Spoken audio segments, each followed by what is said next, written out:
The Blue Jays win their first series of the season as they beat the Minnesota Twins 7-4 today.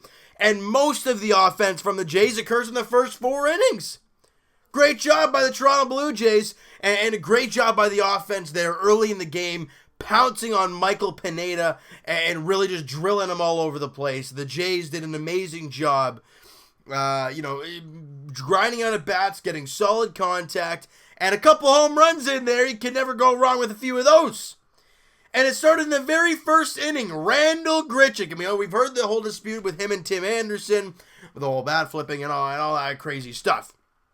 So what do we see from Randal Grichuk? Well, he gets a 1-2 pitch. It looked like more of like a changeup or something. Bottom half of the zone. He meets barrel to ball to the seats. Drills it, and when he crushes it, he drops the bat and he books it right to first base. Goes all around the bases. Beautiful, clean job by Randal Grichuk. Blue Jays lead it 1-0. Beautiful. Bottom second, though, the Minnesota Twins come out and find their bats. Eddie Rosario hits a solo home run. Then Jonathan Scope, a few batters later, hits an RBI single to right field. Marwin Gonzalez comes in to score. Then on a fielder's choice, Byron Buxton hits into a fielder's choice to Eric Sogard. And one run comes in to score. And just like that, it's a 3-1 deficit for the Toronto Blue Jays. But let's mosey on ahead here to the 4th inning where the Blue Jays do their damage. Randal Grichuk leads off the inning with a single. All right, next batter, Justin Smoak, gets in a 2-0 count and looks fastball from Pineda. And he gets one, and he crushes one deep and gone there into the right field bleachers. Way gone from Justin Smoak. A 2-run shot. We are tied at 3. Mwah! Beautiful from Justin Smoak. A couple batters later, Rowdy Tellez singles to left field. Then Brandon Drury walks. We still got 2 runners on here and only 1 away. And then Billy McKinney then singles to right field. They hold Tellez at third. The bases are now loaded for Danny Jansen, who flies out to center field, and Byron Buxton, they can't get the run across. And now there's 2 away for Eric Sogard, who pulls the ball to right field, and it drops, and it's going to the wall. 3 runs come in to score. Eric Sogard clears the bases with a 3-run double, and just like that, the Jays lead 6-3.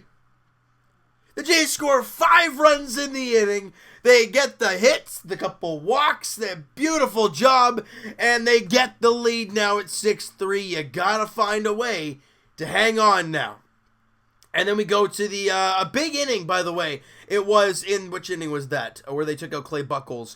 It was in the 5th inning. He only went 4 2/3, gave up 6 hits, 3 runs, 4 strikeouts. He walked 3. Had some struggles there today. But Thomas Pannone came in with runners at 2nd and 3rd and 2 out. You know, and the Jays had this lead, right? So they're trying to keep this lead at 6-3. And he strikes out Marwin Gonzalez to end the inning. And that right there is a giant turning point in the game today. Huge turning point in the game. Now, let's move ahead now to the top of the 8th inning, where Teoscar Hernandez, on a 1-2 pitch, hits his 2nd home run of the series, 2nd home run of the season. And the beautiful thing about this home run from Teoscar Hernandez, it was a curveball. He didn't just hit the fastball out of the yard. He crushed a curveball deep and gone. Hernandez is starting to find his bat a little bit. Defensively, he's been better in this series. It's great to see Teoscar Hernandez starting to find himself a little bit. Now, Eddie Rosario hits a home run off Tim Mesa there in the bottom of the 8th inning. But other than that, the Jays do their job, and they clean up the mess in the bottom of the 8th inning, and then Ken Giles comes out in the 9th and does his thing. Gives up the leadoff guy. The leadoff guy gets on base with a hit, but that's it.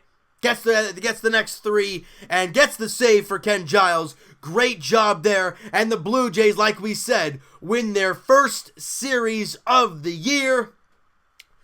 It's nice, even though it's against the Twins and not a very great atmosphere. But it's a series win nonetheless, and we will take it. The 8-12 Toronto Blue Jays now. Now let's talk about some positives, all right? And you can't say positive and not talk about Eric Sogard. He was 2 for 4 again today in the leadoff spot. 3 RBIs in the game. He's hitting 500 as a Blue Jay. He's only like, 3 games or 4 games. So, I mean, you're not going to go too crazy about it. But he's been playing really, really well for the Blue Jays so far. Galvis goes 0 for 4, but Randal Grichuk goes 2 for 4 in the game. He's now hitting .239 on the year as Randal Grichuk with his 4th home run of the year there today. Smokey 1 for 4 with the home run and a couple RBIs on that home run. Teoscar Hernandez 1 for 4. Rowdy Tellez 1 for 4. Drury 0 for 3 with a walk. And McKinney goes 1 for 4. And Danny Jensen goes 1 for 4 as well. They sprinkle in 9 hits. They get some clutch hits. And they get the long ball. 3 home runs for the Blue Jays today. We don't see that too often with this team. We're not going to see that too often this year, bottom line, for the Toronto Blue Jays. But we saw it there today with 3 home runs and 3 wins in the series. All right, so guys, other than Pinone's great one batter he faced, Ryan Tepera, it is so nice to see him back. You know why? Because the bullpen is just a weird mess right now because we're not sure what it is. So slotting him in there means Javy Guerra was DFA'd after his 2 great innings yesterday, but he really hasn't been that good this year for this team. But Ryan Tepera in his first outing back goes a clean inning, no hits, no walks, and he gets a strikeout. Great job for Ryan Tepera, especially, obviously with that inning that could have got out of hand there in the 5th. He comes out in the 6th, does the job. Tim Mason, like we said, gave up the home run, but that was it. One hit, and it was the home run to Eddie Rosario.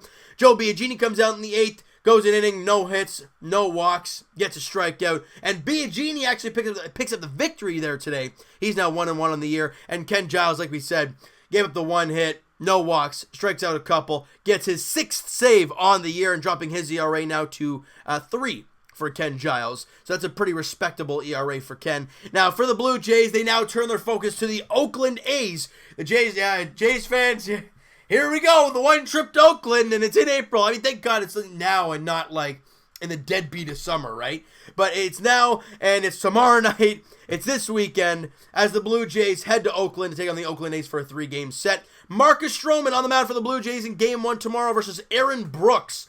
10:07 first pitch. Oh my goodness, it's going to be a late one there, people. But the good news is, the next 2, Saturday and Sunday, are 4:07 first pitches. That's great. We don't have to stay up for some stupid hour. But Matt Shoemaker and Mike Fiers are the starters in Game 2. And then the finale, Game 3, Aaron Sanchez versus former Blue Jay, Brett Anderson. I mean, he wasn't a Blue Jay for long, but he was a former Blue Jay. That's what I'm going to say. And then they have a day off before they come home to welcome home Kevin Pillar. The San Francisco Giants come to town on Tuesday, April 23rd. That is going to be a very interesting game. And there better be a tribute for Kevin Pillar. And there better be some fans in the damn stands because we know what that game means for us. Kevin Pillar was a lot to this team. And I want us to show him the love. Alright, so you know what, guys? That is going to do it for this one. You guys enjoyed this video, and you guys enjoyed the victory today. Smack that like button. I do appreciate that. And the subscribe button if you guys have not already. Comment down below the thoughts on the video, the game. What were your thoughts on Clay Buchholz? Also, your early thoughts on Eric Sogard. I want to hear your guys' thoughts on him. Also, Teoscar Hernandez over the last little while. That's been really, really good. And what are your thoughts on having Ryan Tepera back into the bullpen? I think it's a big, big, big arm for this team to have in the later innings of ball games. And Evan and I will talk to you guys podcast edition sometime. We haven't really figured it out yet when we're going to be able to do the podcast, though. Links are in the description for the podcast channel and for the podcast itself on iTunes. And my main man, Mo Buckets, on Twitter. He does Blue Jay Center on Instagram. You guys have not checked that out. You're nuts. He's on the ball when it comes to news and all that. Like, for example, the DFA of Javy Guerra today and the Ryan Tepera call-up. He was on it like lickety-split. He was right on it. And it's great to have, him, I guess, as a fan of the channel, it's really cool to have him on here. And we hope to have him on the podcast very soon. Again, Blue Jay Center on Instagram. Go check that out, guys. Follow him up. It's great content. I follow him myself. Please do so. He's a great guy, and he posts great stuff, all right? And Twitter is also down below, guys. Follow up, send me a DM. Do all that great stuff.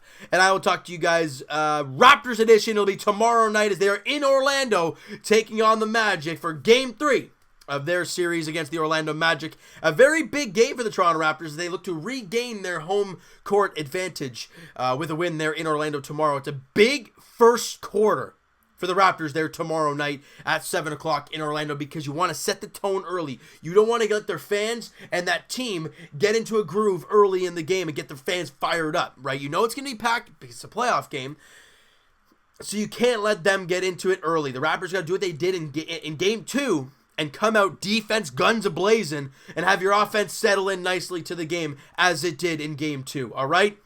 As for the Leafs, they look to get a 3-2 series lead against the Boston Bruins tomorrow night as well. 7 o'clock puck drop there at TD Garden. A big, big game for the Toronto Maple Leafs, because if you lose, the only way you win this series is playing in another flipping Game 7 against the Bruins in Boston. And we don't want that. So you win tomorrow, you'll then have the opportunity to win in Game 6 at Scotiabank Arena. Tomorrow is a big game at TD Garden as the Leafs look to take the 3-2 series lead against the Boston Bruins. 7 o'clock puck drop there at TD Garden. And as for the Toronto Blue Jays, guys, like we've talked about, their next game is tomorrow night as well, as they look to continue on this nice little roll they've got going right now, as they obviously won 3 of the 4 games against the Minnesota Twins. You head to Oakland to take on the Athletics. Marcus Stroman, Aaron Brooks are the starters in tomorrow night's game. 10:07 first pitch. Get your PJs on, get you all settled under a blanket and all that, and watch a ball game and probably fall asleep halfway through, because the 10:07 first pitch, that's what happens usually. As the Jays look to win, I guess they're, fourth of their last 5 if they win tomorrow? That'd be nice to see. You gotta take it one game at a time, and in the end, I just want to see a good start from Stroman, and heck, can we get him a good win? Can we get him some run support and a victory? That would be scrumptious tomorrow night. Alright, so thank you guys so much for listening and watching. I hope you guys enjoyed this video. We'll talk to you guys then.